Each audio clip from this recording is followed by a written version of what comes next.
NCAB times ಮೀಡಿಯಾಗೆ ಸ್ವಾಗತ. ನಾನು ದರ್ಶನ್ ಹುಣಸೂರು. ನಾವು ಬಿಗ್ ಬಾಸ್ ನಲ್ಲಿದ್ರು ಕೂಡ ಒಂದೇ ಸಿನಿಮಾದಲ್ಲಿ ಆಕ್ಟ್ ಮಾಡಿದ್ದೀವಿ ಅನ್ನುವಂಥದ್ದು ನಮಗೆ ಗೊತ್ತೇ ಇರಲಿಲ್ಲ ಅಂದ್ರು ಅಶ್ವಿನಿ ಗೌಡ. ಹಯಗ್ರೀವ ಸಿನಿಮಾದಲ್ಲಿ ಬಿಗ್ ಬಾಸ್ ಅಶ್ವಿನಿ ಗೌಡ ಅವರು ಕಮಿಷನರ್ ಪಾತ್ರದಲ್ಲಿ ಕಾಣಿಸಿಕೊಂಡಿದ್ರು. ನಟ ಧನ್ವೀರ್ ಅವರೊಂದಿಗೆ ಮೊದಲ ಬಾರಿಗೆ ತೆರೆಯನ್ನ ಹಂಚಿಕೊಂಡಿದ್ರು. ವಿಶೇಷ ಅಂತ ಹೇಳಿದ್ರೆ ಗಿಲ್ಲಿ ನಟ ಕೂಡ ಈ ಒಂದು ಸಿನಿಮಾದಲ್ಲಿ ಅಭಿನಯ ಮಾಡಿದ್ದಾರೆ. ನಮ್ಮ ಸಿನಿಮಾಗೆ ಒಳ್ಳೆಯ ರೆಸ್ಪಾನ್ಸ್ ಸಿಗ್ತಾ ಇದೆ. ಈ ಸಿನಿಮಾದಲ್ಲಿ ನಾನು ವಿಶೇಷವಾದಂತಹ ಪಾತ್ರವನ್ನ ಮಾಡಿದ್ದೇನೆ, ಅದು ಕಮಿಷನರ್ ಪಾತ್ರ. ಇಷ್ಟು ಚೆನ್ನಾಗಿ ಮೂಡಿ ಬರುತ್ತೆ ಅಂತ ಹೇಳಿ ನಾನು ನಿರೀಕ್ಷೆ ಕೂಡ ಮಾಡಿರ್ಲಿಲ್ಲ. ಸಿನಿಮಾ ಅಂತ ಬಂದಾಗ ನಾವು ಬರೀ ನಮ್ಮ ಪಾತ್ರ ಆ ಬಗ್ಗೆ ಮಾತ್ರ ಕೇಳಿರ್ತೀವಿ.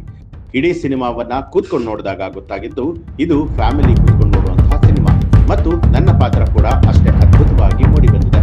ಎಲ್ಲ ತರಹವೂ ಕೂಡ ಇದೆ. ಬರೀ ಒಂದು ಲವ್ ಸ್ಟೋರಿ ಅಲ್ಲ, ರೊಮ್ಯಾಂಟಿಕ್ ಅಥವಾ ಆಕ್ಷನ್ ಆ ತರ ಅಲ್ಲ. ಒಂದೊಂದು ಹಂತದಲ್ಲಿ ಒಂದೊಂದನ್ನ ಕಾಣ್ತಾ ಹೋಗ್ತೀವಿ. ಮೈಥಾಲಜಿ ಅನ್ಸುತ್ತೆ, ಇದು ರೊಮ್ಯಾಂಟಿಕ್ ಸಿನಿಮಾ ಅಂತ ಅನ್ಸುತ್ತೆ, ಲವ್ ಸಿನಿಮಾ ಅನ್ಸುತ್ತೆ. ಎಲ್ಲವೂ ತುಂಬಾನೇ ಚೆನ್ನಾಗಿ ಮೂಡಿ ಬಂದಿದೆ. ಹಾಗಾಗಿ ಇದು ಕಂಪ್ಲೀಟ್ ಪ್ಯಾಕೇಜ್. ಎಲ್ಲರೂ ನೋಡಬೇಕಾದಂತಹ ಕ್ಲೀನ್ ಸಿನಿಮಾ ಹಯಗ್ರೀವ ಅಂತ ಹೇಳಿ ಅಶ್ವಿನಿ ಗೌಡ ಅವರು ಮಾಧ್ಯಮಗಳಿಗೆ ಹೇಳಿದ್ದಾರೆ. ಒಂದು ಸಿನಿಮಾ, ಒಂದು ಶೋ ಅಂತ ಆದಾಗ ಒಂದು ಹೀರೋನು ಇರಬೇಕು, ವಿಲನ್ ಕೂಡ ಇರಬೇಕು, ಕಾಮಿಡಿ ಕೂಡ ಇರಬೇಕು. ಎಲ್ಲವೂ ಸೇರಿದಾಗ ಮಾತ್ರ ಸಿನಿಮಾ ಆಗೋದಕ್ಕೆ ಸಾಧ್ಯ. ಅದರಂತೆ ಬಿಗ್ ಬಾಸ್ ಶೋ ಕೂಡ ಎಲ್ಲರೂ ಇರಬೇಕು, ಹೀರೋ ಇರಬೇಕು, ಹೀರೋಯಿನ್ ಇರಬೇಕು, ವಿಲನ್ ಇರಬೇಕು, ಕಾಮಿಡಿಯನ್ ಇರಬೇಕು. ಬಿಗ್ ಬಾಸ್ ಅದೊಂದು ಆಟ ಅಷ್ಟೇ. ನಾವಂದುಕೊಂಡಿರಲಿಲ್ಲ ಈ ಸಂಬಂಧ ನಮ್ಮ ಹಯಗ್ರೀವ ಸಿನಿಮಾದಲ್ಲೂ ಕೂಡ ಕಂಟಿನ್ಯೂ ಆಗುತ್ತೆ ಅಂತ.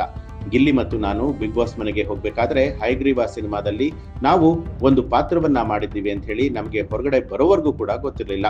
ಬಂದ ಮೇಲೆ ನಮಗೂ ಕೂಡ ಅದು ವಿಚಾರ ಗೊತ್ತಾಯ್ತು. ಮೊದಲು ವೇದಿಕೆ ನಾನು ಮತ್ತು ಗಿಲ್ಲಿ ಹಂಚಿಕೊಂಡಿದ್ದು ಹಯಗ್ರೀವ ಸಿನಿಮಾ ಮಂಡ್ಯದಲ್ಲಿ ನಡೆದಂತಹ ಸಂದರ್ಭದಲ್ಲಿ ಅದು ಬಹಳಷ್ಟು ಖುಷಿ ಇದೆ. ಬಹುಶಃ ಮುಂದಿನ ದಿನದಲ್ಲಿ ನಾವು ಇನ್ನಷ್ಟು ಹೆಚ್ಚು ಸಿನಿಮಾಗಳಲ್ಲಿ ಕಾಣಿಸ್ಕೊಳ್ತೀವಿ ಅಂತ ನನಗೆ ಅನಿಸುತ್ತೆ ಅಂತ ಹೇಳಿ ಅಶ್ವಿನಿ ಅವರು ಹೇಳಿದ್ದಾರೆ. ಧನ್ವೀರ್ ಜೊತೆ ನಾನು ಇದೇ ಮೊದಲ ಬಾರಿಗೆ ಸ್ಕ್ರೀನ್ ಶೇರ್ ಅನ್ನ ಮಾಡ್ಕೊಂಡಿದ್ದೀನಿ. ಅವರು ಕೂಡ ಡಿ ಬಾಸ್ ಅವರ ದೊಡ್ಡ ಅಭಿಮಾನಿ. ನನಗೂ ಕೂಡ ದರ್ಶನ್ ಅಣ್ಣ ಅಂದ್ರೆ ತುಂಬಾನೇ ಇಷ್ಟ. ಅವರ ಜೊತೆಯಲ್ಲೂ ಕೂಡ ಒಂದು ಸಿನಿಮಾದಲ್ಲಿ ಆಕ್ಟ್ ಮಾಡಿದ್ದೆ.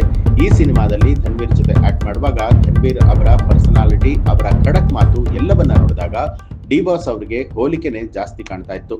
ಧನ್ವೀರ್ ತುಂಬಾ ಚೆನ್ನಾಗಿ ಆಕ್ಟ್ ಮಾಡಿದ್ದಾರೆ. ಪೊಲೀಸ್ ಪಾತ್ರ ಕೂಡ ಅವರಿಗೆ ತುಂಬಾನೇ ಚೆನ್ನಾಗಿ ಸೂಟ್ ಆಗ್ತಿದೆ. ಅವರ ಜೊತೆ ಸ್ಕ್ರೀನ್ ಶೇರ್ ಮಾಡಿದ್ದು ನನಗೆ ಖುಷಿ ಇದೆ ಅಂತ ಹೇಳಿ ಅಶ್ವಿನಿ ಗೌಡ ಹೇಳಿದ್ದಾರೆ. ಈ ಒಂದು ಮಾಹಿತಿಗೆ ಸಂಬಂಧಪಟ್ಟ ಹಾಗೆ ನಿಮ್ಮ ಅನಿಸಿಕೆ ಅಭಿಪ್ರಾಯವನ್ನ ಕಮೆಂಟ್ ಮಾಡಿ. ಹಾಗೆ ನೀವಿನ್ನೂ ಕೂಡ ನಮ್ಮ ಚಾನೆಲ್ ಅನ್ನ ಸಬ್ಸ್ಕ್ರೈಬ್ ಮಾಡಿಲ್ಲ ಅನ್ನುವಂಥದ್ದಾದ್ರೆ ಈಗಲೇ ಸಬ್ಸ್ಕ್ರೈಬ್ ಮಾಡಿ, ಬೆಲ್ ಐಕಾನ್ ಒತ್ತಿ.